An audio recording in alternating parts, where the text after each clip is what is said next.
Hello friends, welcome to my channel. Tonight, we're exploring a beautiful truth. While you sleep, your brain is busy repairing, restoring, and even rewiring itself.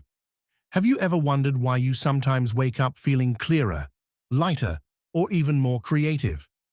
Stay with me as we uncover the magic happening inside your mind every night. And before we start, tell me in the comments, from where in the world are you watching this video? You feel the day loosening its hold on you, the way a tide recedes from the shore, the noise of the waking world, its sharp edges and hurried steps softens into a faint, distant hum. Somewhere inside you, an unspoken permission is granted. It is time to let go. Your body obeys in small ways. The weight of your eyelids, the slower pace of your breath, the way your shoulders sink a little deeper into the bed. These are the first signs that you are crossing a threshold. It is not a sudden crossing, not a switch from one state to another, but a gentle leaning, like a tree tilting toward the light. You do not fall asleep, you drift toward it, as if drawn by an unseen current. In this half-lit space between waking and sleep, the gate begins to open. You can't see it, not with your eyes, but you feel it the way you feel dusk. A shift in the air, a change in the rhythm. The gate is not made of wood or stone. It is woven of silence, of slowed heartbeats, of the brain's first softening. This gate marks the beginning of the night's hidden work. Beneath your awareness, your brain begins to change its pace. In the daylight hours, your mind is a bustling marketplace, filled with sights, sounds, decisions, and endless movement. But now, as you approach sleep, that market closes one stall at a time. The chatter fades, the crowd disperses. You are left with wide open spaces where thoughts can settle. Neurons, the slender branching cells that carry your every thought, memory, and emotion, begin to adjust to this quieter state. During the day, they fire in rapid shifting patterns, carrying the demands of moment-to-moment living. At night, they shift into a slower rhythm, like dancers changing from a quick, crowded step to a long, unhurried sway. This slowing down is not a pause in activity. It is a reorientation. The brain does not sleep the way the body does. Instead, it changes its focus. It turns inward toward maintenance, healing, and deep processing. Think of a grand library that during the day is open to the public. Visitors come and go, books are borrowed, conversations fill the halls. But at night, the doors close. Librarians emerge with carts, shelving returned books, repairing worn pages, and quietly reorganizing what was scattered. The library is not inactive, it is in a different kind of work. In these first moments of night, your brain also begins to release signals that allow your body to rest. Melatonin, the hormone that whispers to your cells that darkness has arrived, is already flowing more freely. Your core body temperature drops, making you more comfortable in stillness. Your muscles soften their constant readiness. Your heartbeat slows, sending a message of safety through your veins. If you could see your brain right now, you might imagine it as a vast city seen from above. The bright, frantic lights of daytime traffic have dimmed.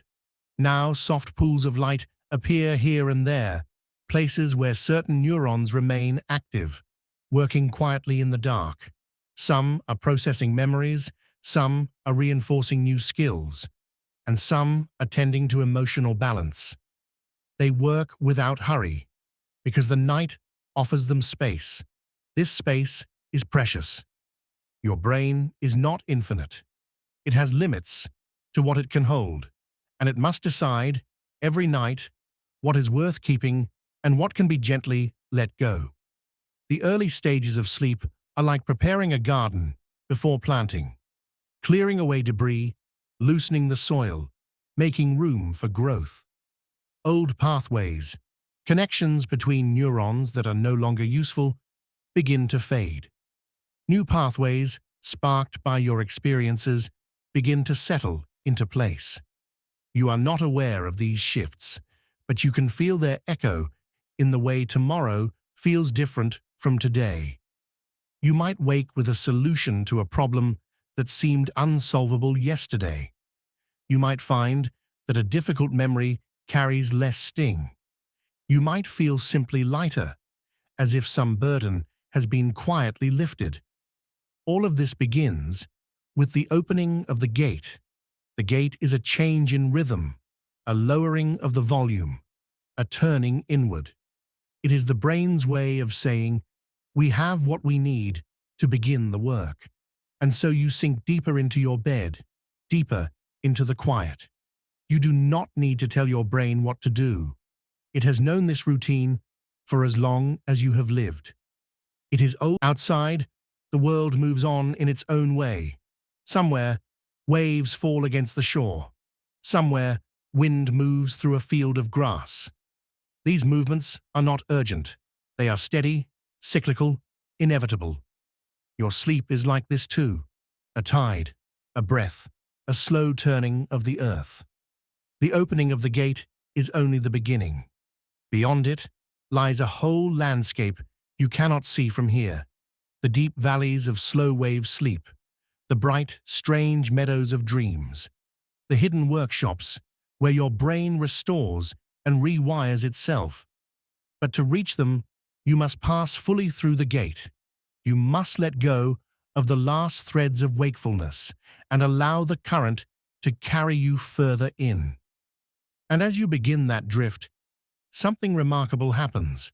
Neurons that were resting just moments ago start to reach toward one another, sending tiny pulses of electricity across narrow spaces.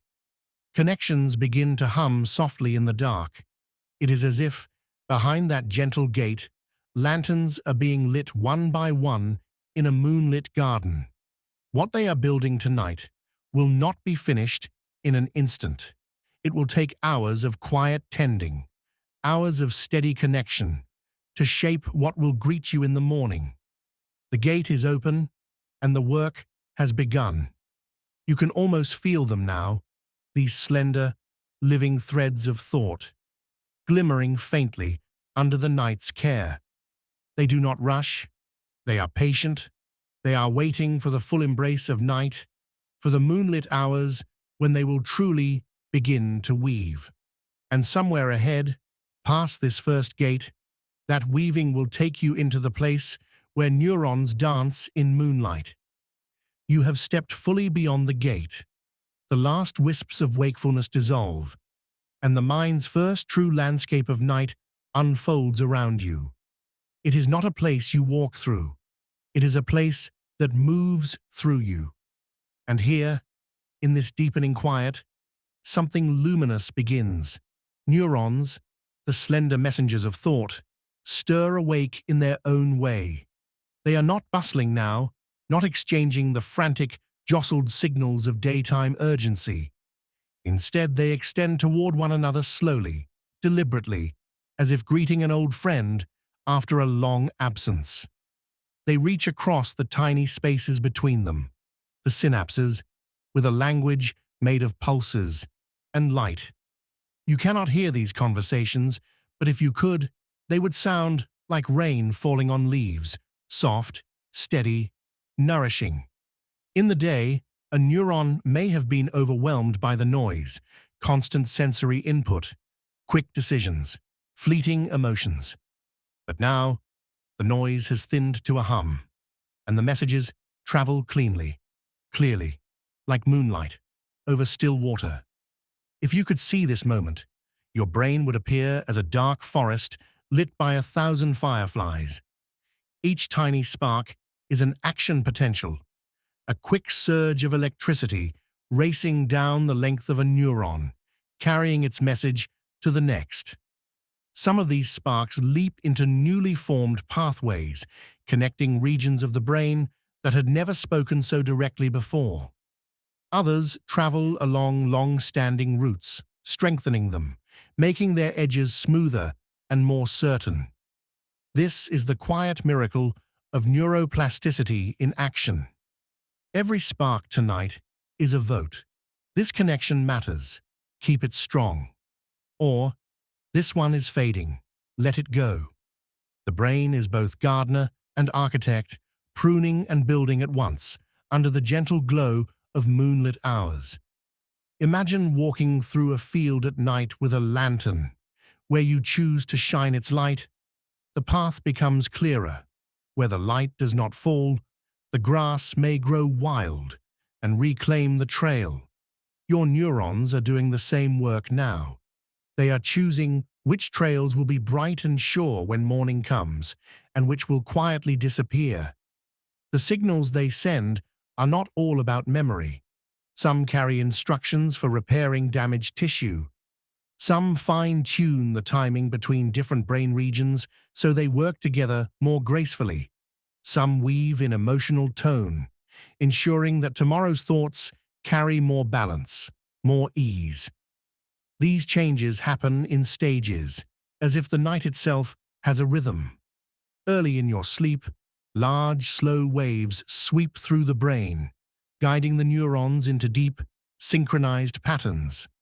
Later, quicker bursts of activity, called sleep spindles, flash through, helping lock new information into place. This interplay is not random. It is the choreography of the brain's night work, and the dancers are your neurons. They dance slowly, in long arcs of activity, sometimes looping through distant regions before returning to their starting point. A neuron in your visual cortex might send a spark that eventually ripples into the motor cortex, quietly reinforcing the memory of a movement you practiced earlier today. This is why dreams sometimes carry echoes of your waking life. Though in strange and rearranged forms, the neurons are not trying to tell a story you will understand. They are rehearsing patterns, strengthening signals, and testing connections. In the process, your mind drifts through a theater of images and feelings, a gentle side effect of the brain's deeper work. If you could wander through these moonlit neural forests, you would see that some areas glow brighter than others. The hippocampus, that seahorse-shaped structure deep within your brain, is especially active now. It is the keeper of your memories, the organizer of your mental library. Tonight, it is busy cataloging the day's events, deciding where each should live, in the vault of long-term memory or in the recycling bin to be discarded. Nearby, the prefrontal cortex rests a little more than it does by day, freeing space for other areas to step forward. The emotional centers, like the amygdala, find room to adjust their responses, smoothing the sharp edges of fear or stress. Even the brainstem, the oldest part of your brain, stays quietly alert, keeping the whole system in its gentle nighttime rhythm. You do not need to manage any of this. Your neurons have been doing this dance for as long as you have been alive. Even now, as you float deeper into the stages of sleep, they continue their moonlit conversations without hesitation. This is the deep trust your body holds. That night will bring not just rest, but renewal. You may notice that the deeper you drift, the less time seems to matter. In waking life, moments are lined up one after another, each distinct. But here, in the moonlight of the mind, moments fold over each other like waves washing the same shore. A spark fired now might ripple for minutes or hours before settling. The work is not hurried. It is as slow and steady as the turning of the earth. Every so often, a neuron will send out a pulse that travels farther than usual, reaching a distant, unfamiliar neighbor. These moments are the seeds of insight, of creativity, of new ways of thinking. You will not notice them tonight, but tomorrow you might find yourself connecting two ideas that never seemed related before. These are the quiet gifts of moonlit neurons. The forest of your mind is alive with this growth. Branches, dendrites, reach toward one another, sending and receiving. Axons stretch across tiny gaps, passing chemical messengers that whisper, "Remember this, let that fade, try this new path." All of it happens in silence, though if silence could hum, it would sound like this. Outside your window, the real moon may be hidden by clouds, or shining brightly across rooftops and trees. It does not matter. The moon within you glows regardless. It is the glow of constant adaptation, of change that feels effortless because it is part of your nature. This is not work your brain resists. It is work your brain longs to do, the way roots long to grow deeper into soil. The hours ahead will bring other rhythms, other patterns of activity. Later in the night, bursts of dream imagery will layer themselves into this dance, adding color and movement to the quiet construction. But for now, the focus remains here, in the slow, deliberate touch between neurons, in the sparks that arc like fireflies through your mind. Somewhere in this vast network, a connection is forming that will help you tomorrow in ways you cannot yet imagine. Perhaps it will help you recall a name, solve a problem, or find new patience in a difficult moment. Perhaps it will simply allow you to wake with a feeling of lightness, as if something inside you has quietly been set right. For now, all you need to do is remain here, in this still place, letting the moonlit forest do its work. The night is young, and the neurons are patient. They will keep building, keep shaping, keep lighting the paths you will walk when morning comes. And as the forest hums, a gentle current begins to gather, a river of connections flowing together, ready to carry you even deeper into the night's journey. The moonlit forest within you is never still for long. From the high branches of dendrites to the long, slender stretches of axons, signals keep moving.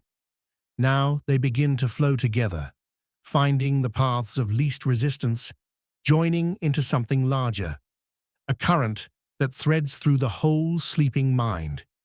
This is the river of synapses. Every synapse is a tiny crossing, a bridge between one neuron and another. Some are newly built, narrow and tentative. Others are wide and well-worn, carrying thoughts across with ease. In waking life, this river often runs fast and unpredictable, surging from one demand to the next. But at night, the flow changes. The surface smooths, the current deepens, and the water carries its messages with a quiet steadiness. It is here, in this deepening current, that the most profound adjustments happen. Synaptic plasticity, the ability of these connections to change their strength, is in full play. Some synapses, tested again and again during the day, now grow stronger, their signals easier to send. Others, rarely used, begin to shrink back, conserving the brain's precious energy for what truly matters. You might picture it like a river cleaning itself. The debris of the day, misfired signals, irrelevant details, unfinished thoughts, washes away. What remains is the clear water of meaning, flowing more freely. This is why you sometimes wake with clarity, why tangled problems seem smoother in the morning light. The river is not uniform. In some places, the flow is swift. These are the pathways you've practiced, the ones tied to new skills or repeated habits. In others, the current is slow and deep, carrying memories into long-term storage. And sometimes the river splits, creating two channels that will one day merge again, allowing your mind to connect ideas in ways you could not foresee. Sleep gives this river time to reshape its own bed. In waking life, you add stones and branches, new information, new experiences. At night, the river rearranges them, making some parts smoother, clearing blockages, deepening bends. The shape of the river you wake with is never quite the same as the one you had when you fell asleep. The changes are subtle but powerful. A strengthened synapse might mean you recall a new word without effort. A pruned one might free you from remembering something unhelpful, like an outdated fear. Both are acts of refinement, moving the current toward balance. The hippocampus works here like a skilled navigator, guiding memories along the river's course. It decides which need to be anchored on the banks for long-term use and which can be allowed to drift out to sea. Not every moment from your day deserves a permanent home. The brain is selective, not out of cruelty, but out of wisdom. It knows you cannot carry everything. In the dim light of night, the river's work is invisible to you. You are not aware of the subtle release of neurotransmitters strengthening one bridge, or the slow dismantling of another. You cannot feel the exact moment when a new pathway is carved. And yet, the evidence will be there when you wake. A task feels easier, a name comes quicker, an emotion feels softer. Science calls this synaptic homeostasis, the balancing of connection strength across the brain. But here, in the meditative quiet of night, it feels less like a technical process and more like a living rhythm. The river flows, always adjusting, always seeking the perfect balance between depth and reach. There are moments when the current becomes playful. A signal might take a new route, skipping over the most direct bridge in favor of a meandering path. These detours are the seeds of creativity. Sometimes they are the reason you wake with an unexpected idea or a solution that arrived unannounced, as if the river delivered it straight to your shore. The river also carries emotion. It does not separate memory from feeling. The two often travel together, intertwined like roots under the water's surface. A joyful memory might be polished until it shines brighter. A painful one might be set in calmer water, its sharpness worn down. In this way, the night shapes not only what you remember, but how you remember it. As the hours pass, the river is fed by many small streams. One stream carries the echo of physical movements you practiced. Another holds fragments of conversations and passing impressions. A third carries the subtle changes in your body, signals from your muscles, your heartbeat, your breathing. They all merge here, mixing into a single flow of lived experience, refined in the stillness. You may imagine the river as wide and open, glimmering under a pale sky. But in truth, it is woven into the dense, intricate landscape of your brain. Its channels are microscopic, winding through the gray matter, branching and looping in endless complexity. And yet, for all its intricacy, the river's work is simple: to carry forward what matters most and let the rest slip away. There is a comfort in knowing this happens without your effort. You do not have to stand on the riverbank, sorting each memory by hand. The current knows its way, shaped by millions of years of evolution. It knows how to strengthen the bridges you will need tomorrow. It knows how to dissolve those that hold you back. The surface of the river is calm now, but beneath it, the water is alive with motion. As you drift deeper into the night, the river's rhythm begins to slow. The big work of reshaping and pruning is nearly complete for now. The current settles, but it does not stop. It flows on, carrying the most important cargo toward its next destination. And that destination lies just ahead, a place where memories are not simply stored, but nurtured. A place where they are tended like living things, fed and protected until they are ready to bloom. You are being carried there even now, gently, without resistance. The river narrows as it approaches this new landscape. You can almost see it, banks lined with quiet greenery, the air still, the ground soft beneath you.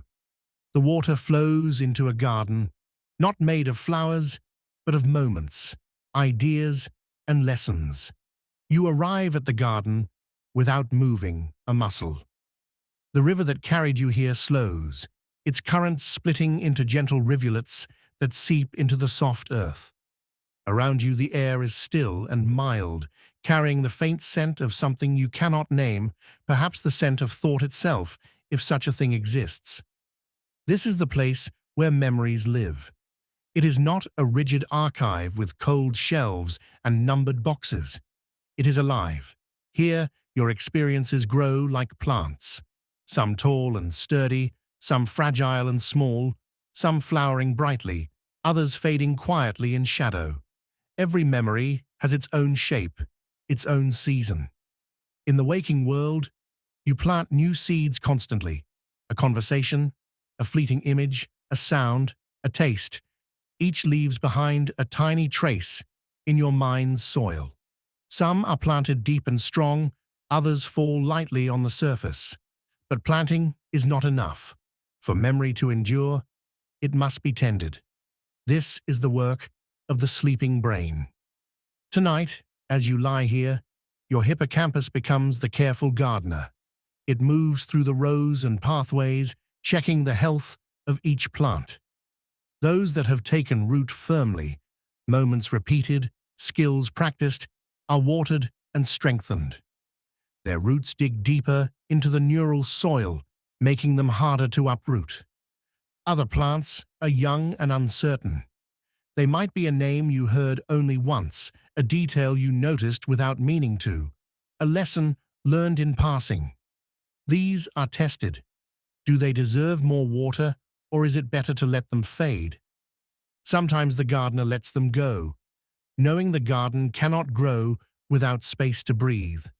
This pruning is gentle, almost imperceptible. A synapse here is slightly weakened. A connection there is allowed to wither.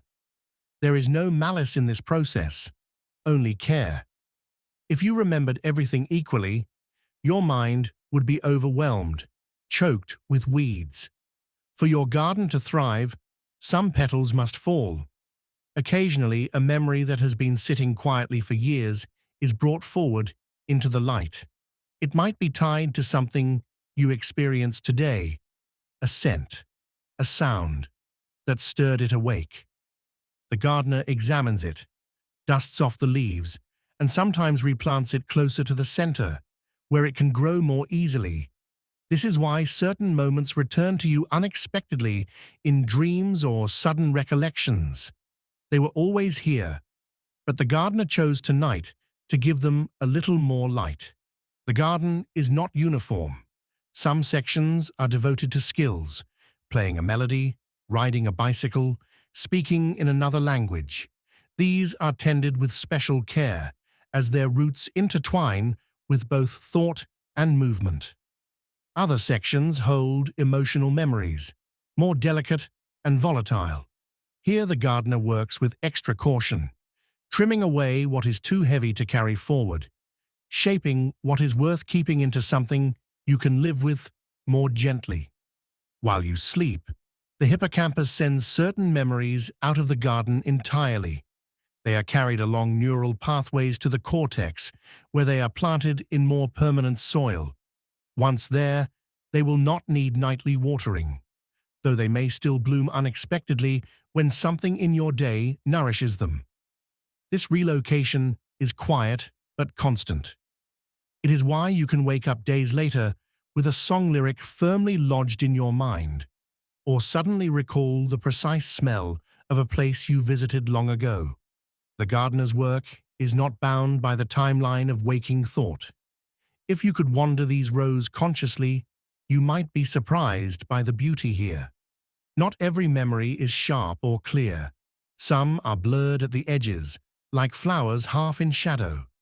But even the faded ones have their place, and yet the work is never frantic. It moves at the pace of breath, at the pace of roots growing underground. The gardener knows there is time, that growth cannot be rushed without losing its strength.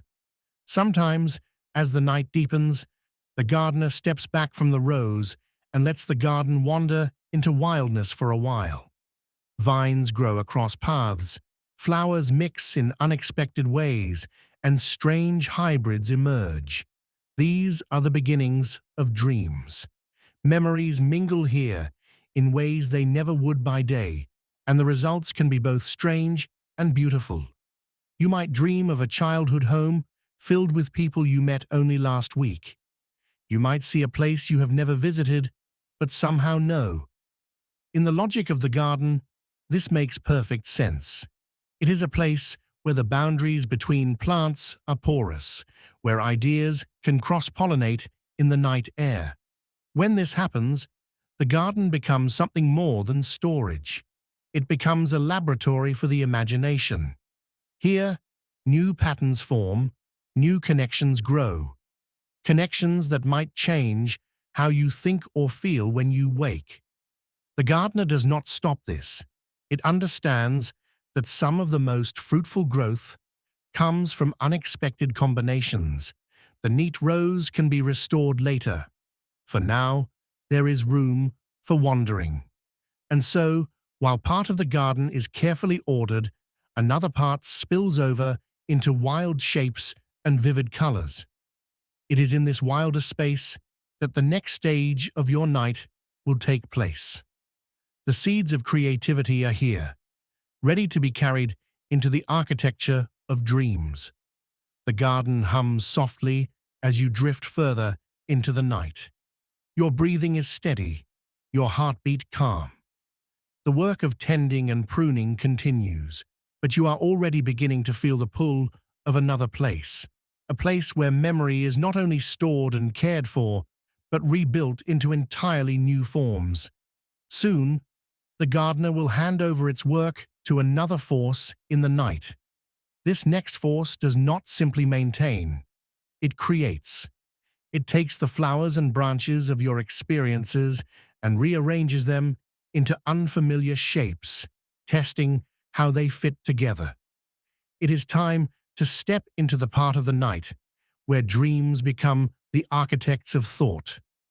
The garden fades, and with it, the orderly rows and quiet pathways. Now, the night tilts into a different kind of work. You are no longer simply tending to what exists, you are remaking it. Dreams are the architects of the mind. They take the pieces gathered in your waking life, the fragments of conversation, the scent of rain on the street, the half-finished thought, and they begin to build. Not every structure they create will remain in the morning, but each one tests the possibilities of how your experiences might fit together. In dreams, the laws of waking life are softened. Walls can bend. Time can fold over itself. A face might belong to two different people at once. This is not chaos, it is flexibility. Your brain is exploring combinations without the limits that waking logic demands. Sometimes the architects work in bright, vivid colors. You might dream in rich landscapes, alive with impossible detail. A city in the clouds, a sea of silver grass, a train that moves through the sky. Other times, they work in faded tones, as if the blueprint were drawn in pencil. The story drifts more than it moves, less about action and more about mood. Even the strangest dream has its roots in reality. Perhaps you see a friend from long ago, but they speak with the voice of someone you met only yesterday. Your mind is testing the connection between these two people, wondering if they belong in the same corner of your memory. It is less concerned with accuracy than with possibility. Science tells us that the vividness of dreams is linked to activity in the visual and emotional centers of the brain. The amygdala, which processes feelings, remains highly active during REM sleep, while the prefrontal cortex, the keeper of logic, rests. This is why dreams can feel so intense. and yet make so little sense when you wake. The architects are not bound by building codes, they are free to try anything. This freedom has a purpose. By loosening the boundaries, dreams allow ideas to collide in ways they could not by day. This is how creativity often blooms in sleep. A painter might wake with the shape of a composition. A scientist might dream of a pattern that solves a problem. The mind has tested 100 impossible designs in the night and left one standing by morning. Dreams also work with emotion. They replay difficult moments from your day, but change the setting, the sequence, the cast of characters. This reshaping can take the sting out of what happened, or prepare you to face it differently. It is as if the architects build a stage where you can rehearse without consequence. You may have noticed that dreams sometimes linger in your body even after you wake. A sense of calm, of joy, of unease. These are the emotional blueprints the architects leave behind. They may not all be kept, but each has the potential to influence how you move through the day ahead. Not all dreams are remembered, and that is part of the plan. The brain chooses what to keep, just as it does with memories. Many dream structures are taken down before dawn, their materials reused for the next night's designs. But even those that disappear have served their purpose. They allowed the mind to experiment. There is a rhythm to this building. During REM sleep, when dreams are most vivid, your brain's electrical activity resembles that of waking life. It is as if the architects are working at full speed, hammering and painting in the dark. Between these bursts, you slip into deeper, quieter stages of sleep, where the foundations laid by dreams are integrated into the mind's structure. The transition between dreams is fluid. You might walk out of one scene and into another without noticing. One blueprint is set aside, and the next begins. The architects waste no time. They have only the night to work. If you were to wander through the construction site of your mind, you would see buildings in every stage, some nearly complete, others just beams and scaffolding, others already being dismantled. Some are elaborate, filled with corridors and rooms, while others are barely more than open spaces, sketches waiting for detail. And yet, for all the strangeness, you are never lost here. The architects build on familiar ground. They use the raw material of your own experiences, rearranging them into shapes that teach your mind new ways to see. By the time the night begins to lean toward morning, the most important work is done. Some dream structures will remain, hidden but sturdy, influencing the choices you make tomorrow. Others will vanish without trace, their usefulness complete. You will wake not knowing the full extent of what was built, only that something has shifted. Perhaps you will find yourself more open to a new idea, more at ease with a challenge, more certain about a choice.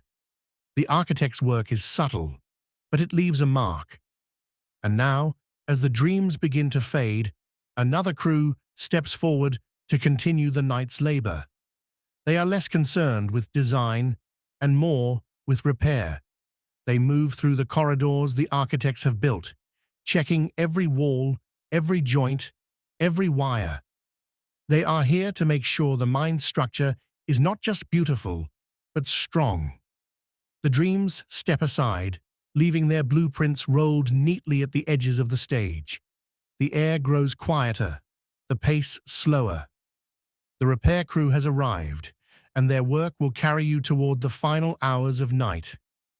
The dreams step back like artists rolling up their canvases.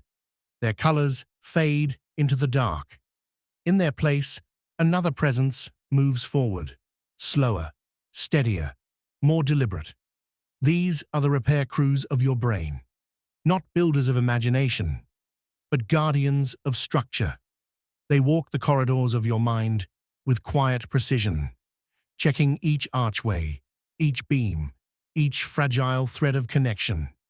Here, a synapse has been used so often it needs reinforcement.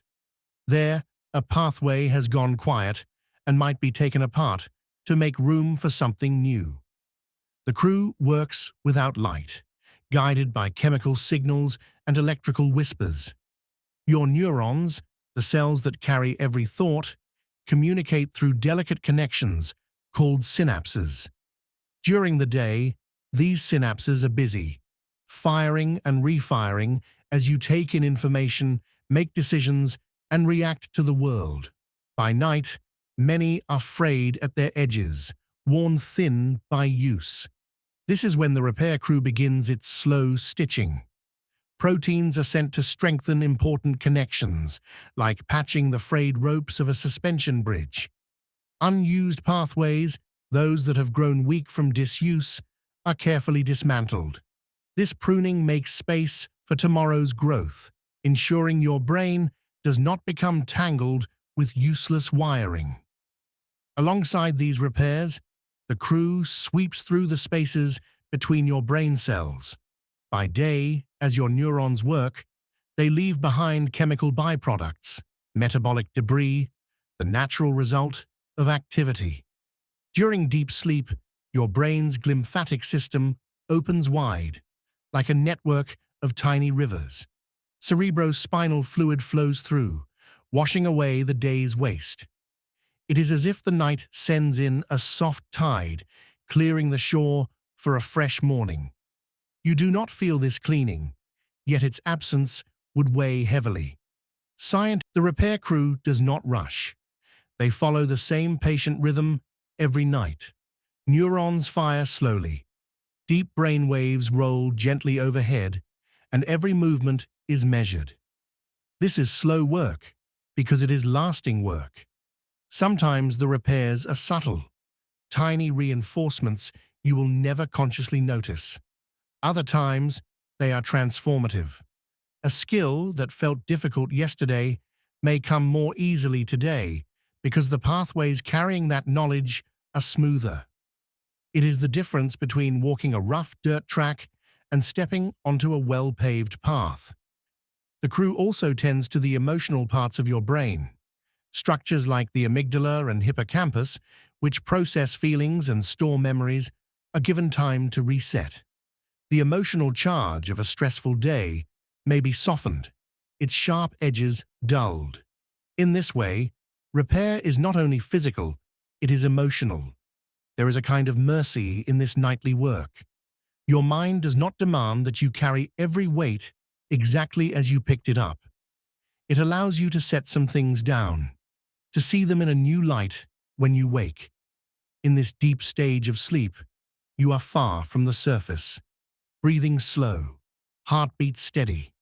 The outer world recedes entirely, and the repair crew continues uninterrupted. This work is most active during non-REM deep sleep, when your brain's activity is at its slowest.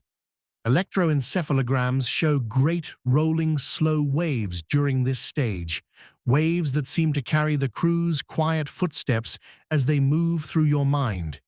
Every night, they repeat this routine.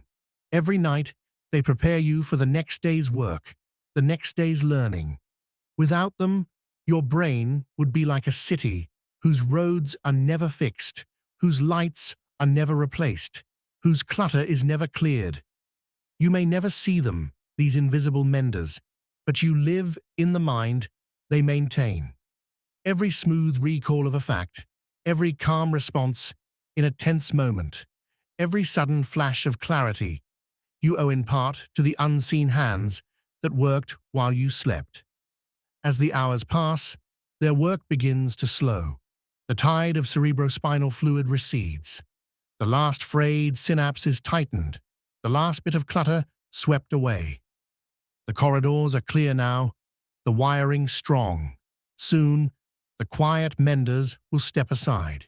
In their place, another team will enter, not builders, not cleaners, but torchbearers. They will take the pathways the repair crew has strengthened and light them up with steady flame. They will ensure that what you learned yesterday shines bright enough to guide you tomorrow. The repair crew rests, and in the pause, your mind shifts again. The silence is filled with the first glimmers of light, faint at first, then steady, then warm.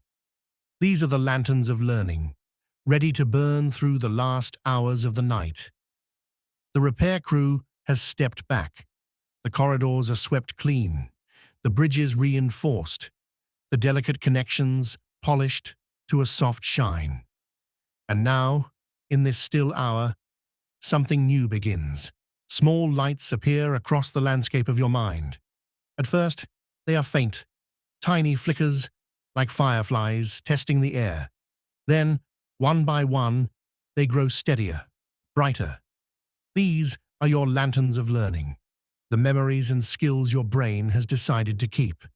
Each lantern is a cluster of strengthened synapses, connections between neurons that now fire together more easily.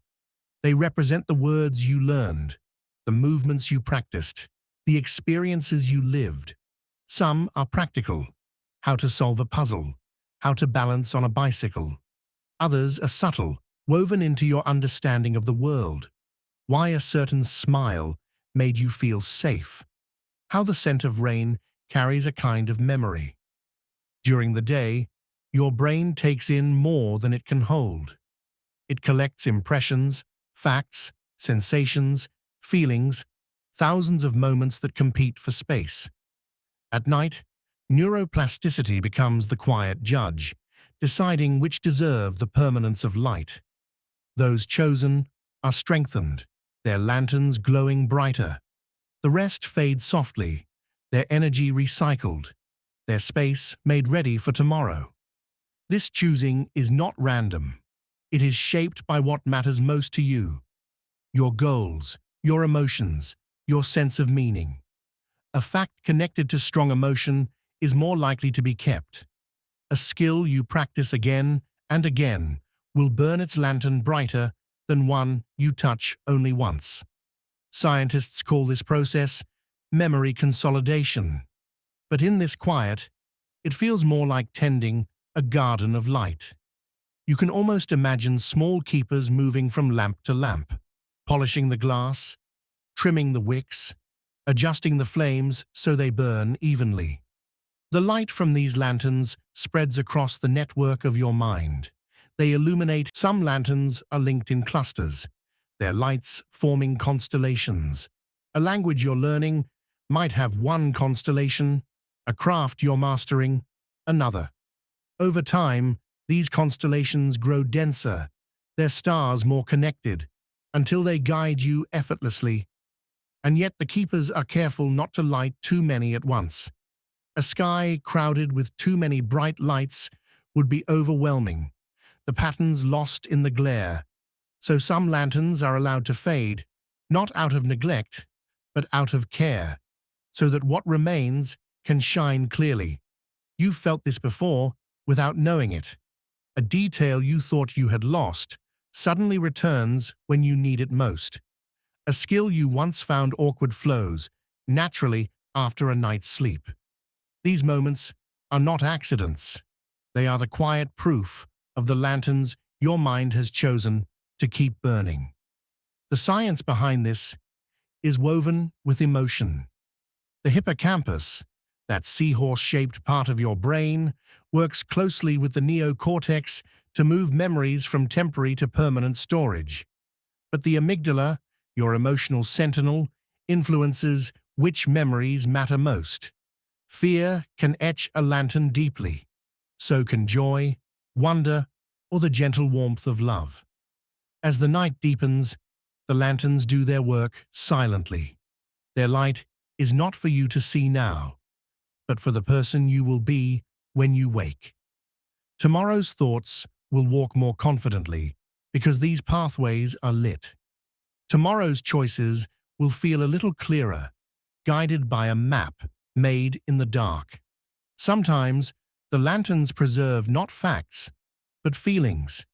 The way sunlight felt on your face in early spring, the sound of a voice that once comforted you, These are not lessons in the usual sense, but they shape how you meet the world. They remind you what safety feels like, what joy sounds like, what calm can be. You may never know which lanterns were tended tonight, but you will live by their light. In conversations, in work, in play, they will shape the way you see and respond. They will become part of the self you carry forward. And still, not every lantern is gentle. Some glow with the sharp brightness of fear, loss, or pain. They, too, are kept, though the keepers may try to soften their glare. This is where the next part of the night's work begins, a shift from preservation to transformation. The lanterns dim slightly now, their glow steady, but no longer growing. From the edges of your mind, shadows begin to gather, not to threaten, but to teach. For even the darker memories have their place, and the night has its ways of reshaping them. The lanterns still glow, scattered like small stars across the landscape of your mind. They have been polished and placed carefully, each one offering its light to tomorrow. But beyond their warm glow lies a softer, darker realm. This is where your shadowed memories rest. They are not always easy to face, moments that carry fear, embarrassment, regret, or sorrow. They hide in the quieter corners, away from the brilliance of the lanterns. And yet, the night does not forget them. It moves toward them gently, not to erase them, but to teach you through them. In waking life, shadows can feel heavy. An anxious thought might return again and again, casting the same shape over your day. A painful memory might flash brightly when you least expect it, pulling you out of the present. But sleep changes the rules. Here, time stretches and softens. Here, the sharp lines blur, and the edges of those memories begin to lose their sting. Your brain, in its nightly workshop, uses a special rhythm for this work. During rapid eye movement, REM sleep, it replays emotional memories in the safety of dreams.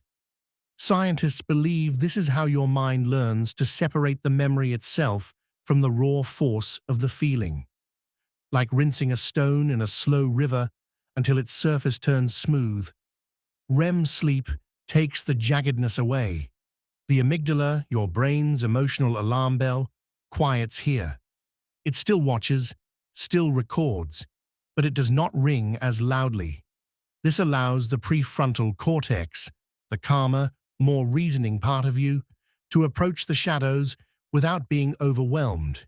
It is as if the night hands you a lantern and says, "Here, walk with me. It's safe now." Some of these journeys happen in dreams. You may not remember them in detail, but their essence lingers. A dream might mix pieces of an old fear with strange, gentle images until the memory feels less threatening. It might place a once intimidating figure in a harmless setting, teaching your mind to see them differently. This is the work of emotional reframing. It's a subtle act of neuroplasticity, rewiring connections so the memory remains, but the fear it carried begins to loosen. Over time, shadows that once loomed large grow smaller. They're out, and yet, not all shadows should vanish completely. Some hold lessons too important to lose. The sting of a mistake can sharpen your wisdom. The memory of a danger can keep you safe. The brain knows this. It softens the pain just enough so that the teaching remains, but it no longer startles you awake. You can imagine it like an artist working with charcoal. At first, the lines are harsh and dark, filling the whole page. But then, with gentle strokes, the artist smudges and shades, turning the image into something you can look at without flinching.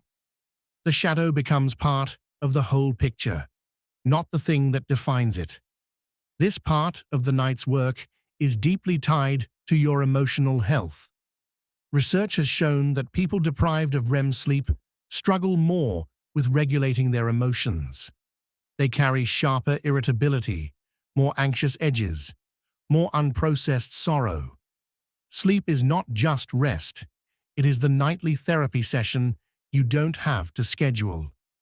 As the shadows are softened, something else happens. Your sense of self, the story you tell yourself about who you are, becomes lighter.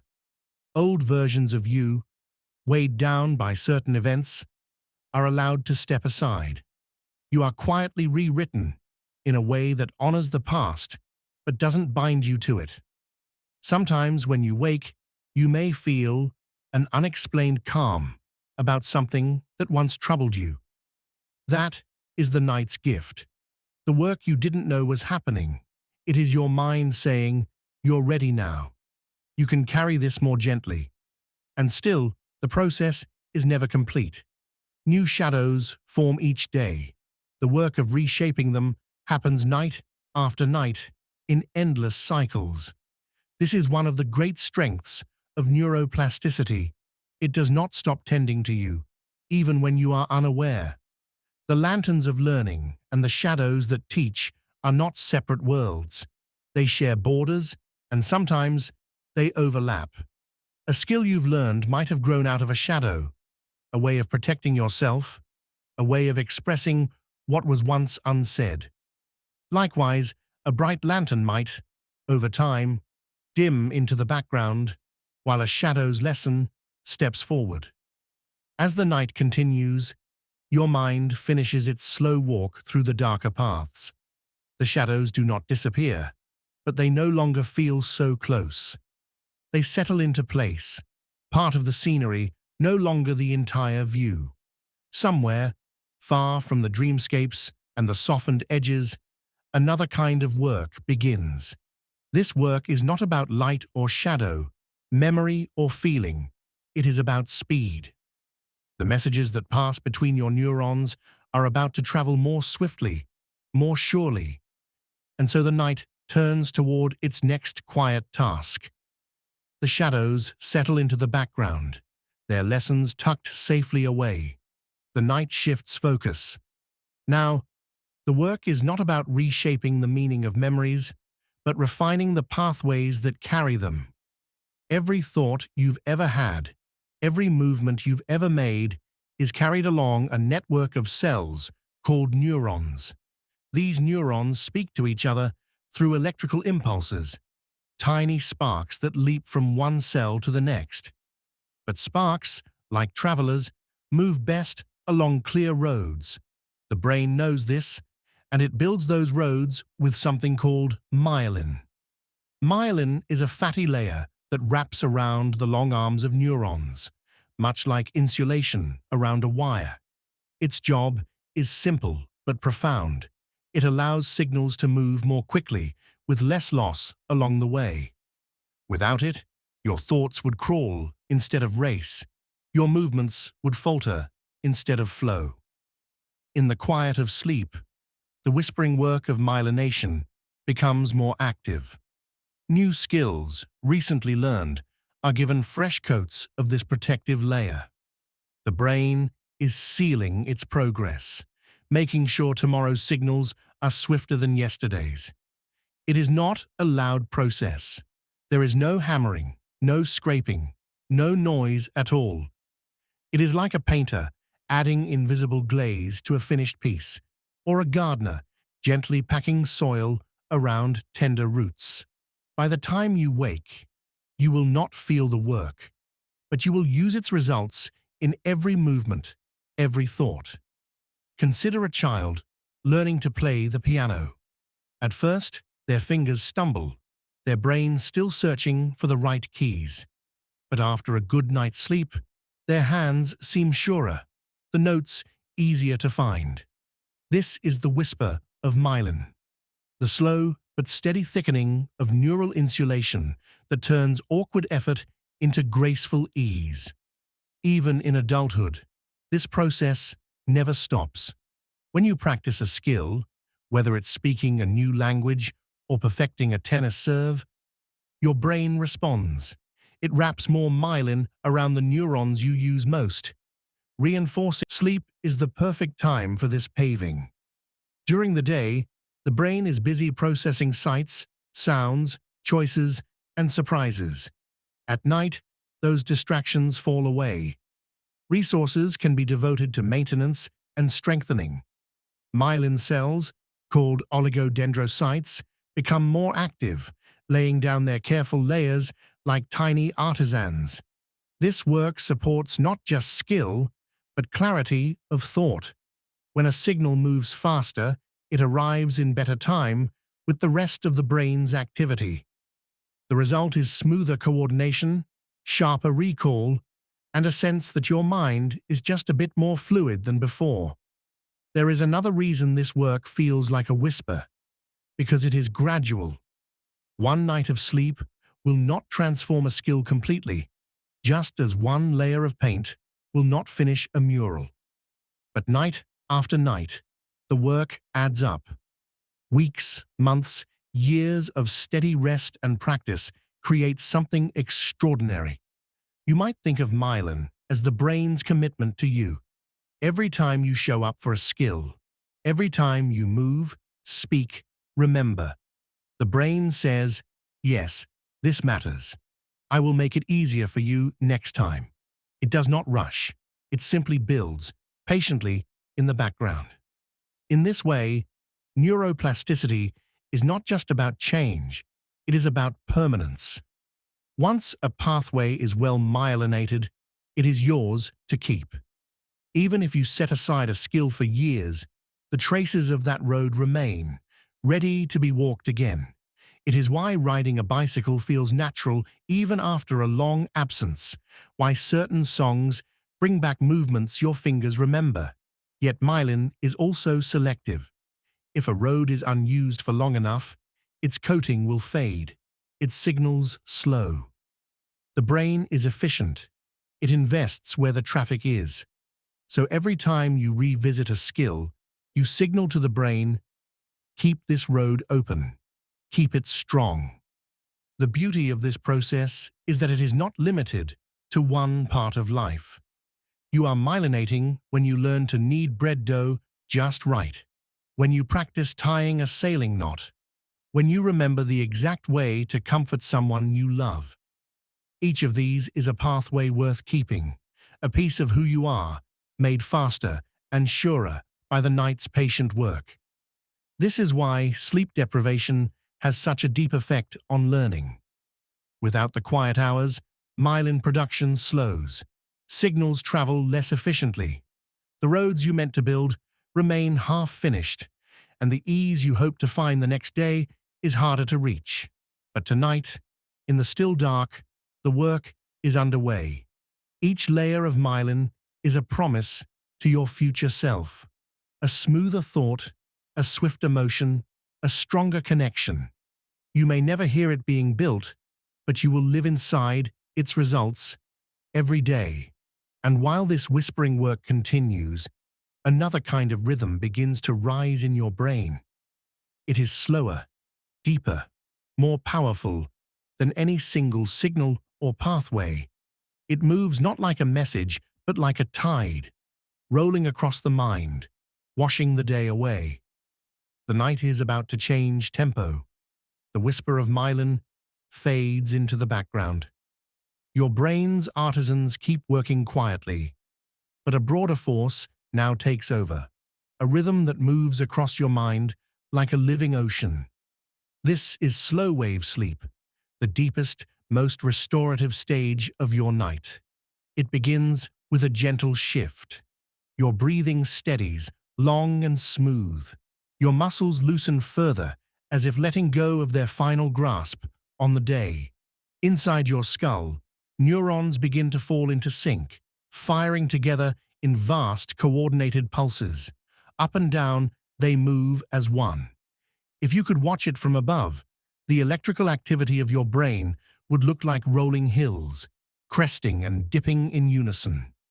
These are delta waves, slow, high-amplitude oscillations that define deep non-REM sleep. Each wave is a moment of quiet, followed by a surge of coordinated firing. Slow waves are not just a pattern, they are a cleansing force. Between your brain cells lies a space filled with fluid, the interstitial fluid, through which waste products from your day's thinking and doing can accumulate. During slow-wave sleep, the glymphatic system, the brain's cleaning network, becomes highly active. With every rhythmic pulse, this fluid flows more freely, washing away the byproducts of your waking metabolism. It is as if each wave is sweeping the mental shoreline, leaving it clean for the next sunrise. You may not notice it, but during your waking hours, your brain produces amyloid beta, a protein linked to the risk of Alzheimer's disease when it builds up in excess. At night, especially during slow-wave sleep, these proteins are cleared at a faster rate. This process is not rushed. Slow waves live up to their name, moving with a pace that invites every cell to breathe. They don't hurry through the brain. They linger, as if making sure the work is thorough. The timing is perfect. Too much speed, and the cleaning would be incomplete. Too much delay, and you might not wake refreshed. The ocean metaphor is more than poetic. It is accurate. Just as tides are influenced by the moon, slow waves are influenced by the rhythms of your body's internal clock, the circadian rhythm. Your brain expects these deep tides to arrive at certain hours of the night, usually in the earlier cycles of sleep. This is why going to bed at a wildly different time can leave you feeling off-kilter the next day. The tide missed its moment. Within this deep ocean, your sense of self grows faint. You are not dreaming here, at least not in the vivid, story-filled way of REM sleep. Instead, you are suspended in a kind of blank, peaceful space. The ego, the to-do lists, the chatter of the day, none of them have a voice here. This is the still harbor where your brain docks for repair. Slow-wave sleep also supports memory in its own way. Earlier in the night, your brain replays fragments of the day, reactivating the circuits that held your experiences. During these slow waves, those memories are transferred from the hippocampus, a kind of temporary storage space, to the neocortex, the more permanent library of the mind. The tide carries them gently from one shore to another, fixing them in place without waking you. And yet slow waves are not a single, monolithic phenomenon. Within them, smaller bursts of faster activity appear, sleep spindles, brief oscillations that seem to help knit together related pieces of memory.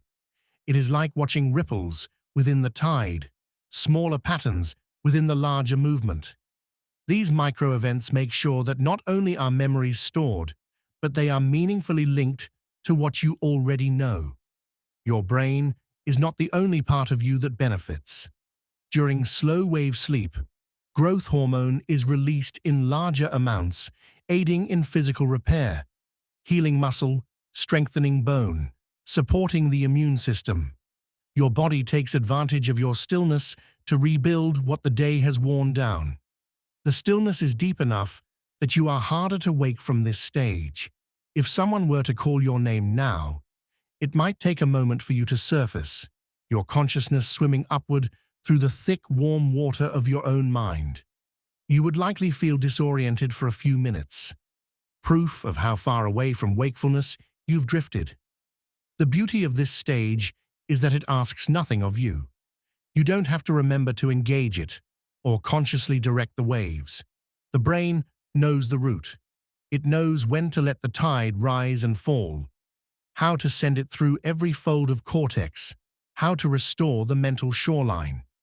Your role is simply to allow it, by granting yourself the gift of uninterrupted rest. In modern life, slow-wave sleep can be fragile.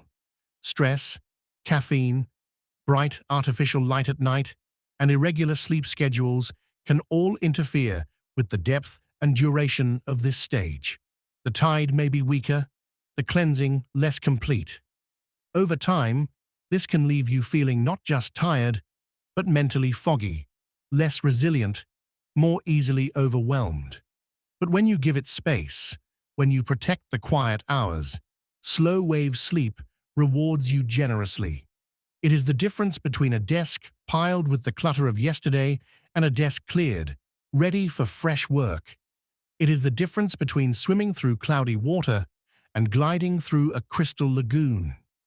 Tomorrow's clarity is being shaped now in these rolling pulses you never hear. The tide keeps moving, unbothered by your awareness, bringing order to what was tangled, removing what was heavy, leaving behind only what you need to carry forward. And as the waves continue their slow, patient sweep, something else is stirring, something smaller, more intimate than the grand tides. In another corner of the sleeping brain, a gentler form of tending is taking place, not to thoughts or skills, but to feelings. It is the quiet work of reshaping how you will meet the world when you wake. The gardeners are stepping into the night. The tide of slow waves recedes, but the night's work is far from done. In the calm that follows, a different kind of tending begins, not to the scaffolding of memory or the cleansing of thought, but to the tender garden of your feelings. Your emotional world is not fixed. It is alive, shifting with each day's experiences. Like a living garden, it can grow tangled. This is when the emotional gardeners of your brain step in. The amygdala, hippocampus, and prefrontal cortex, three regions deeply involved in emotional processing, communicate more openly during certain phases of sleep, especially in REM, but also in the transitions between deep and lighter stages. It's as though the pathways between them are lit by lanterns, making it easier to see what needs tending. The amygdala, which can react quickly to threat, calms in the absence of waking stress. Without the push of cortisol, the stress hormone that runs high during the day, it becomes less reactive, more receptive to gentle pruning. Moments that felt raw or sharp can be softened here.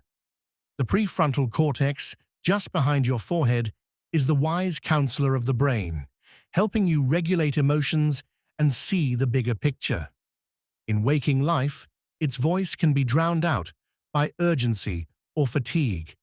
But at night, especially in well-structured sleep, it regains its strength. It speaks to the amygdala in a slow, measured way, encouraging it to release what no longer serves you. Imagine a gardener walking between rows, noticing where a branch has grown too heavy, where a vine has twisted in on itself. With care, they trim just enough to restore balance, not so much as to harm the plant.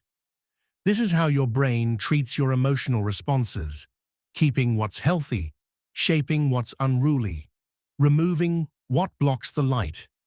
Emotional memory is also sifted here. The hippocampus, keeper of your autobiographical record, replays events with a gentler filter.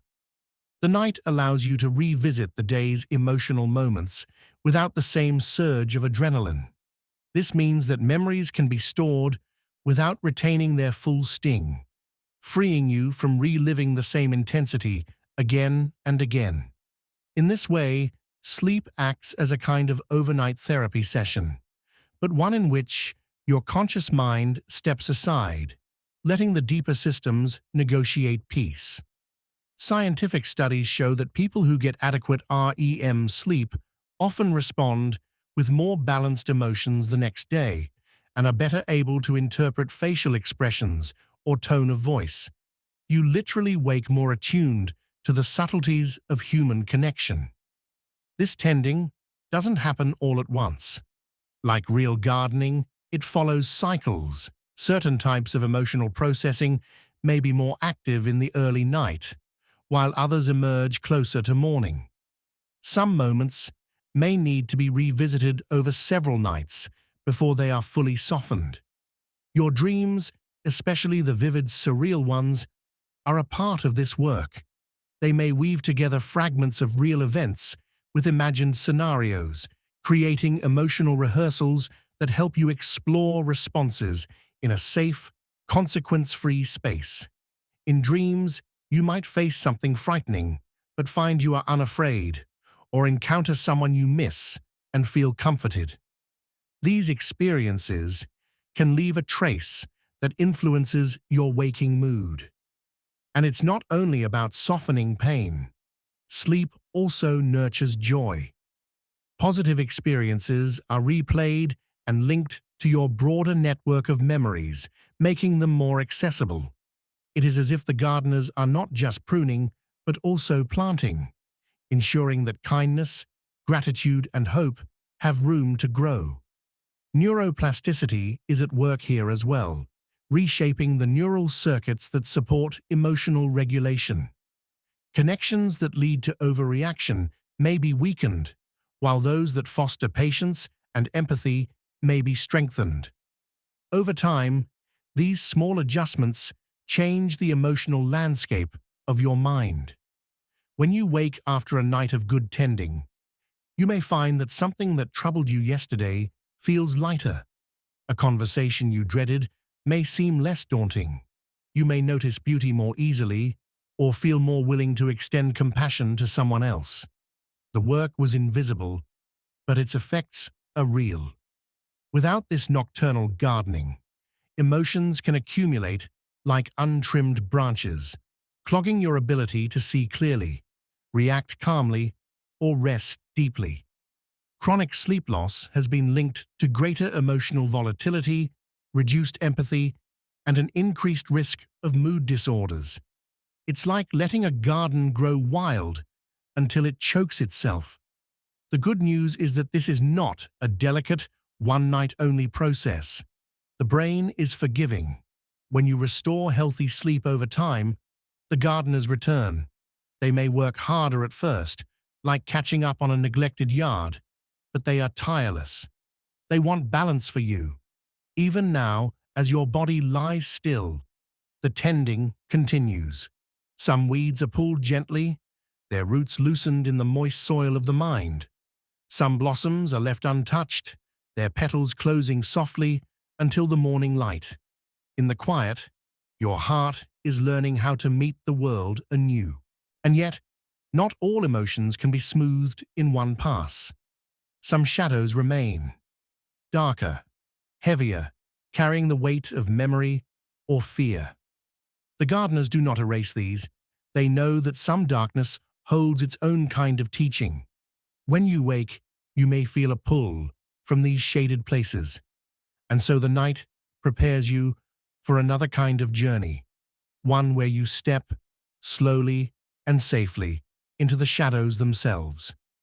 The garden is quiet now, the last pruning done for the night, yet in one corner you notice shapes that the moonlight cannot reach. These are your shadows, memories and feelings that do not soften easily, that keep their edges no matter how many times you pass them by. The brain does not ignore them. It knows that some of these shadows carry important lessons. To erase them entirely would be to lose a piece of yourself.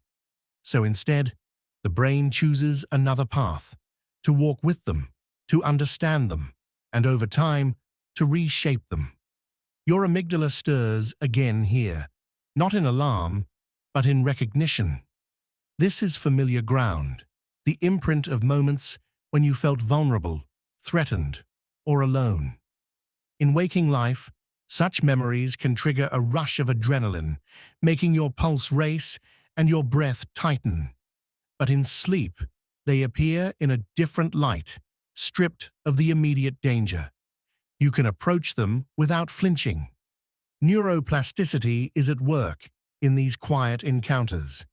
It adjusts the connections between neurons, like a sculptor slowly rounding the edges of a once sharp stone. The goal is not to forget, but to change the way the memory lives in you. Its shape can shift from something that wounds to something you can hold without pain. This process is delicate. Your brain revisits the memory in fragments. An image here, a sound there, perhaps a smell that calls up an entire day. It does not replay everything at once. That would be too much. Instead, it works in small pieces, each pass making the memory less overwhelming. Often, this happens in dreams. You might find yourself in a strange version of the place where something once frightened you. But this time, the rules are different. You can walk away. You can speak. You can change the ending. Though dreams may seem nonsensical, they are often experiments, testing how a memory might feel if its meaning were rewritten.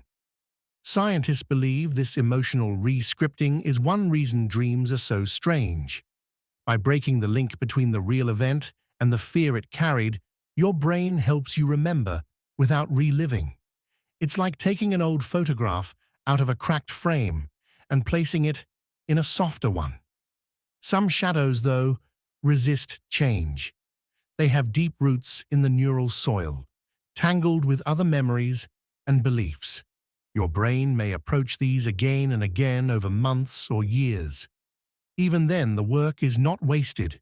Each encounter leaves a trace of safety, a reminder that you survived.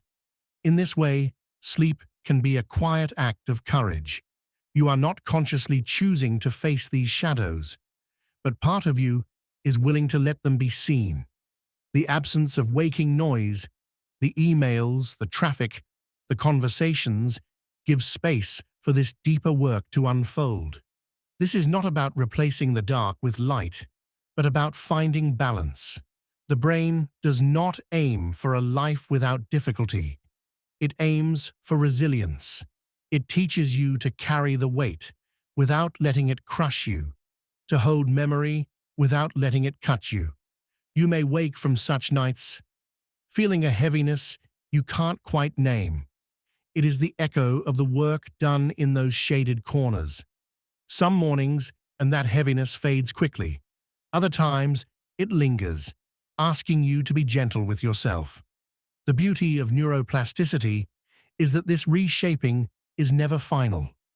Your emotional pathways remain open to change, even years after an event. The brain keeps its tools ready, the pruning shears, the soft cloth, the patient hands. Given enough nights, enough slow walks through the shadows, even the darkest forms can become part of a peaceful landscape. And yet, not all of sleep's lessons are about the past. Some are about building the future. As the shadows rest, another process begins, one that wraps your thoughts in protection, preparing them to travel faster and more surely when you wake. The gardeners step aside, the shadows settle back into their corners, and you move toward a quieter chamber of the mind. Here, something new begins to grow, fine and pale at first, but essential. You may not see it, but you will feel it tomorrow in the way your thoughts move like swift streams instead of slow rivers. This is the whisper of myelin. You follow the faint thread forward, leaving the garden and the shadows behind. The air feels lighter here, the atmosphere still but alive, as though waiting for something small and important to happen. In this part of the night, your brain turns to building speed. Not the kind of speed that makes your pulse race. Not the kind that leaves you breathless. This is a different kind. Quiet, efficient, hidden beneath the surface of every thought. The thread you've been following belongs to myelin, the pale, protective sheath that wraps around the long arms of your neurons. If neurons are the electrical wires of your mind, myelin is the insulation that keeps the current from leaking away. It doesn't just protect, it makes the signal faster, clearer, and stronger. When you learn something new in the day, your brain lays down a crude, temporary path. It works, but it's slow and prone to interference. Sleep is when the path is paved, sealed, and lined with myelin, turning a rough track into a smooth road. The process is called myelination, and it is one of the reasons you wake sharper after a night of rest. Glial cells, once thought to be mere support cells, do the wrapping work. They move with care, adding layer upon layer around the axons, like weavers spinning silk thread into a protective cocoon. This wrapping isn't just about speed, it's about reliability. A signal sent from one part of the brain to another is a story trying to reach its ending. Without myelin, the story might get interrupted, the meaning distorted. With myelin, it arrives intact, in the right order, every time. Imagine trying to play a melody on a piano, where some keys stick and others take too long to sound. That's what an unmyelinated pathway feels like to your brain. Now imagine every key polished, springs tuned, the sound immediate and bright. That's the effect of myelin after a night's work. You don't feel the glial cells at work. You don't sense the wrapping or hear the faint whisper of layers forming. And yet every time you recall a skill without hesitation, tying your shoes, riding a bicycle, remembering a friend's laugh, you are feeling their craftsmanship. Children's brains are especially rich in this myelination process, which is why they can pick up new skills so quickly. But adults, too, keep this ability. It simply depends on whether you give your brain the time and conditions to do the work. Deep sleep is the prime time for this. This is why skipping rest dulls not only your memory, but also your coordination, your reflexes, even your emotional control. Without the night's wrapping, thoughts travel like half-finished messages, arriving late or not at all. Tonight, as you sink further into stillness, glial cells weave tirelessly. They strengthen the roots you use today, reinforcing the patterns that you'll need tomorrow. A skill practiced becomes smoother. A fact learned becomes easier to retrieve. Even emotional responses can be tuned, so that kindness and patience flow with less resistance. It's not just practice that makes perfect, it's practice plus sleep. Without the night's quiet work, progress stalls, the brain's roads remaining narrow and uneven. With it, the pathways widen, the journey quickens, and your thoughts arrive exactly where they need to be. Scientists once believed myelin repair happened only in early life. Now we know it can occur at any age, especially when you keep learning, keep moving, and keep resting deeply. Every new challenge, whether it's learning a language, playing an instrument, or solving a puzzle, calls for new pathways to be wrapped. Sleep answers that call. You are, in a way, listening to the whisper of myelin even now. It's in the way your mind moves, without friction. The way you recall an idea just when you need it.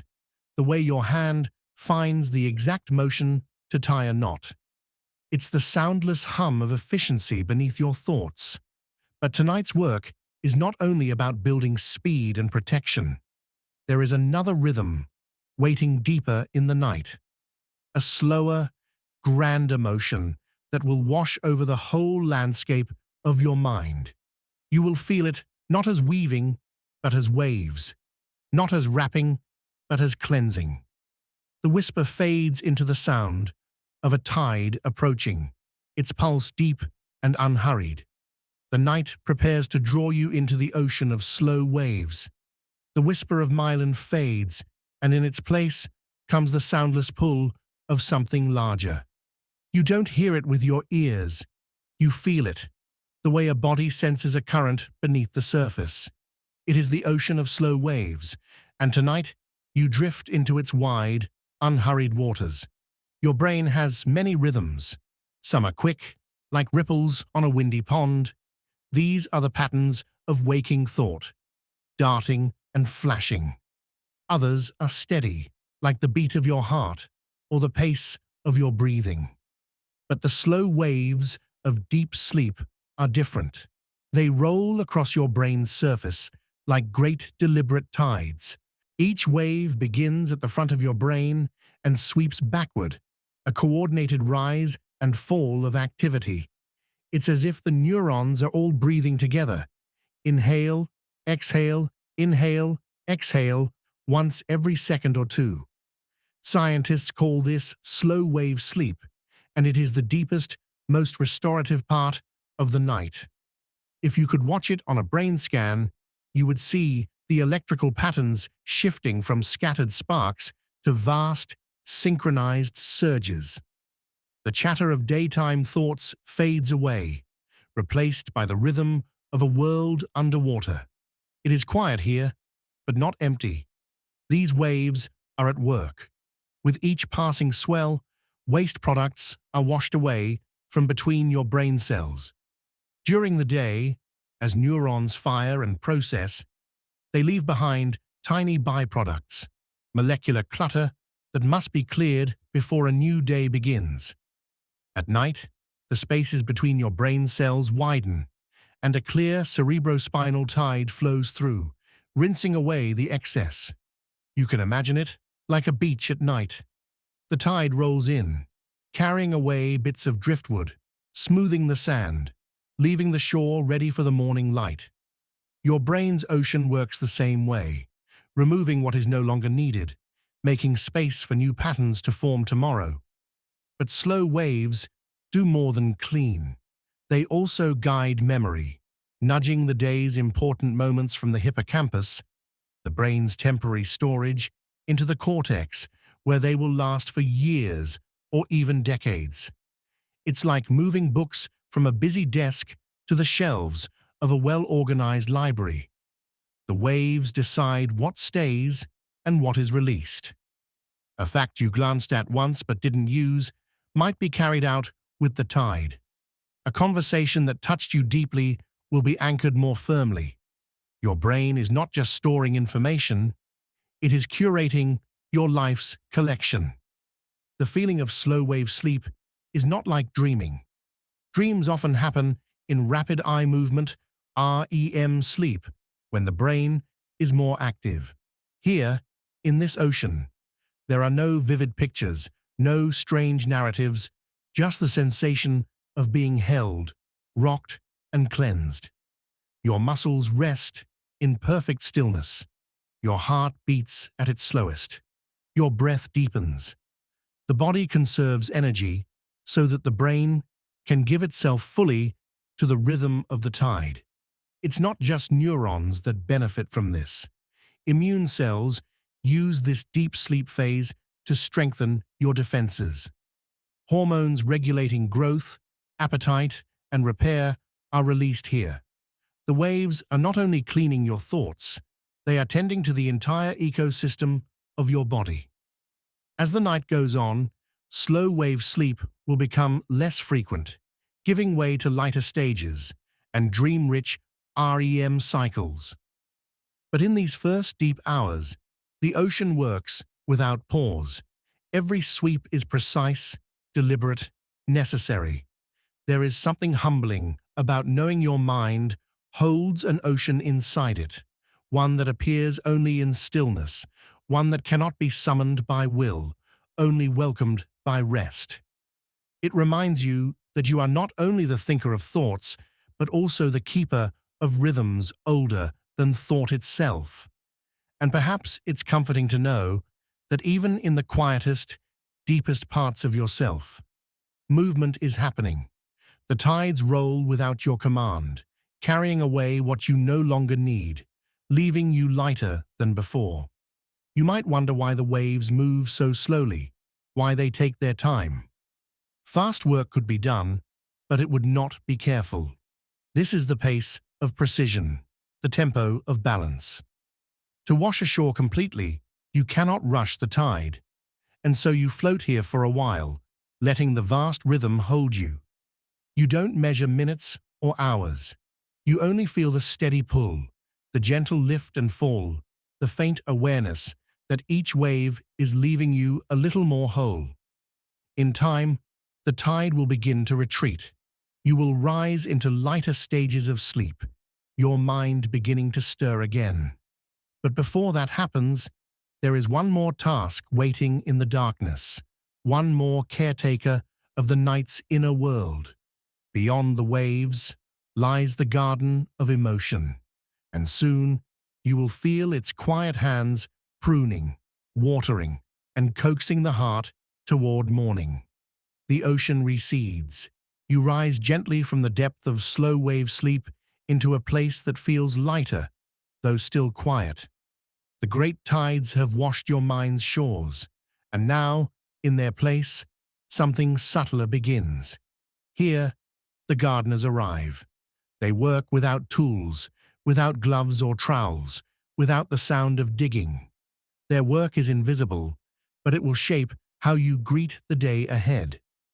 They tend not to your facts and skills, but to your feelings, those tender and often tangled roots beneath your thoughts. In waking hours, emotions grow quickly, like wild vines. A single word, a memory, or a glance can send them climbing, twisting, sometimes tangling around everything else. Some bring color and fragrance, kindness, gratitude, delight. Others carry thorns, irritation, worry, resentment, and like a real garden, if they are left entirely untended, both kinds can grow out of balance. During sleep, particularly in certain cycles that follow the slow wave depths, your brain turns its attention to this garden. Neuroplasticity, the ability of your brain to rewire, comes into play here in a different way. It is not about learning new steps or solving new problems. It is about reshaping emotional patterns so they serve you better tomorrow. Much of this work happens in the amygdala and prefrontal cortex, the centers that process emotion and regulate response. The amygdala, active during fear or stress, quiets slightly here, as if listening. The prefrontal cortex, the part of you that weighs and moderates reactions, strengthens its connections. It's as though one gardener trims back the thorny stems while another gently stakes the young shoots of compassion, giving them room to grow. You may not remember the process, but you will feel its effects. The conversation that would have sparked anger yesterday might seem less sharp tomorrow. The problem that felt overwhelming may seem more approachable. It is not that the world has changed, but that the garden in which the world is planted has been cared for. Dreams sometimes play a role here. You may find yourself revisiting a moment from the day, a disagreement, a look, a choice. And in the dream's quiet theater, the scene is softened, replayed with different angles. This is not pointless repetition. It is rehearsal and release. Your mind experiments with other endings, other tones, until the weight of the moment shifts. Even when dreams fade completely from memory, the gardener's work remains. Emotional memory is adjusted, not to erase the truth, but to make it livable, bearable, sometimes even illuminating. Scientists believe that REM sleep, with its vivid activity and irregular rhythms, helps integrate these changes. The brain becomes a gentle chemist here, balancing neurotransmitters like serotonin and dopamine, recalibrating the emotional tone for the day to come. You can think of it as restoring the soil, adjusting the nutrients so tomorrow's growth will be steady and resilient. It is not just your mind that benefits. The body responds to emotional pruning too. When emotional regulation improves, stress hormones ease, blood pressure lowers, breathing steadies. The heart rests more deeply, and muscles loosen their quiet tension. The garden's health spreads outward, becoming the health of the whole. This is why a good night's sleep can feel like a fresh start. It's not only your energy that returns, it's your capacity for grace, for patience, for connection. Your reactions soften not by ignoring life's challenges, but because you have been given space to see them with clearer eyes. But the gardeners are not indiscriminate. They do not remove every thorn. Some must remain, for they are part of your protection. They do not strip away grief entirely, for grief is often a form of love. Instead, they shape and balance, making sure the strongest roots have room to anchor without choking the others. If you have ever gone to bed with your mind storming and woken to find the clouds thinner, you have felt this work. The problem may still be there, but the wind has quieted, the air clearer. You are able to step forward rather than be swept away. Neuroplasticity ensures that these changes are not fleeting. Connections between emotional centers strengthen over time with repeated nights of tending. Like a well-kept garden, the improvements compound. The soil grows richer, the plants hardier, the blooms more frequent. There is something deeply human in knowing that while you rest, your inner world is being cared for without your conscious command. It means you are not only the gardener of your days, but also the recipient of a care that is older, deeper, and constant. And yet, the gardener's work is never finished. Each day brings new seeds, both welcome and unwelcome, and each night brings a chance to tend them again. The process is endless, not in a weary way, but in a way that promises you will never stop becoming. The gardeners step back now, their night's work nearly done. You rest in a space that feels both lighter and more rooted.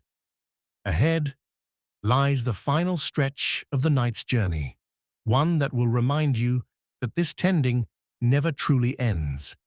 For beyond the garden, there is a horizon that moves as you walk toward it. The garden fades gently into the distance, not because it is gone, but because you have walked beyond its gates. Ahead lies a wide plain of soft light. It stretches farther than you can see, dissolving into the edges of dawn. This is the horizon of your mind. It is never still. Each step you take, each night you rest, reshapes it, pushing it farther away. No matter how far you travel, there will always be more beyond, more waiting to be formed. This is the nature of neuroplasticity, an openness to change that does not close with age, experience, or difficulty. The brain you woke with yesterday is not quite the same as the one you woke with today. Tiny changes, synapses strengthened, others gently trimmed, have shifted its architecture. It is like a coastline after the tide, familiar, yet subtly altered in ways you might not notice until you look closely. Even now, in the final moments before waking, your mind continues its quiet work. The gardeners have finished their tending, but other builders remain. Some lay new pathways, like roads across an open field. Some clear unused tracks, so new growth can rise in their place. This work is never in haste. It is slow, patient, faithful. You might wonder, does the horizon ever stop moving? The answer is gentle and simple. It does not. From the earliest moments of life to the very last, the brain is in conversation with experience. It listens to the world and shapes itself in response. It learns not only from study and practice, but from feeling, from stillness, from the act of resting deeply. Each night's sleep is like a mapmaker's pause, time to redraw the inner terrain, noting the new connections and subtle shifts. Sometimes the changes are bold, like a new river cutting through the land. Sometimes they are as delicate as a single stone turned toward the sun. This horizon is not about reaching a perfect state. It is about becoming, about meeting yourself, again and again, in new forms. You may not always notice the change, but it is there, woven into how you speak, how you remember, how you love. The constancy of change can be comforting. It means nothing is fixed forever. Not your skills, not your habits, not even the way you see yourself. If there is something you wish to grow, there is space for it. If there is something you wish to soften, there is a path toward it, and sleep remains your most faithful companion on that path. Every night offers another chance to step toward the horizon without forcing the pace. In dreams and in the deep silent phases, the brain lays the groundwork for tomorrow's self. As you imagine this horizon now, notice how it glows softly, not with urgency, but with invitation. It does not call you to run. It does not ask you to strain. It waits, patient, knowing you will arrive in your own time, and when you do, it will have already moved, just far enough to keep you curious. The horizon holds all your futures at once. It contains the words you have not yet learned, the skills your hands have not yet practiced, the friendships and moments you have not yet lived. It also carries the changes you cannot yet imagine, the quiet shifts in how you think and feel, the new ways your mind will meet the world. This movement toward the horizon is not only personal, it is part of being human. Every brain holds this capacity, this quiet adaptability. It is a reminder that life itself is a continuous conversation between what is and what could be. In this moment, as you linger between sleep and waking, you are part of that conversation. Your brain is listening to your breath, to the beat of your heart, to the memories you carry, and the ones you are ready to make. It is preparing to meet the day with the pathways it has shaped in the night. And when you step into the day, you carry with you not only what you learned yesterday, but the subtle, invisible changes that happened while you slept. Your reactions may be a little softer, your thoughts a little clearer, your sense of possibility a little wider. You may not notice these shifts right away, but they will ripple through your choices, your words, your quiet moments. The horizon will still be there tonight and the night after. It will wait for you to close your eyes again, to step back into the workshop, the garden, the ocean, and the countless landscapes your mind travels while you rest. You are not walking toward an end. You are walking through an unfolding story. It is written in the language of neurons and dreams, in the rhythms of breath and tide. It is a story that shapes you, even as you shape it. Soon, the first light will meet your eyelids, and the world outside will return. But here, in this last, soft stretch of the night, you can feel the truth of it.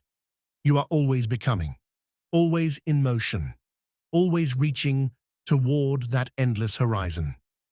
And tomorrow night, when darkness folds around you once again, you will step toward it anew. And that's our gentle journey into the secret world of your sleeping brain, how it heals, protects, and prepares you for the day ahead. If this story soothed your curiosity, don't forget to like, subscribe, and share it with someone who loves peaceful learning. And before we start the next bedtime adventure, tell me in the comments, from where in the world are you watching this video? Until next time, sweet dreams and peaceful nights.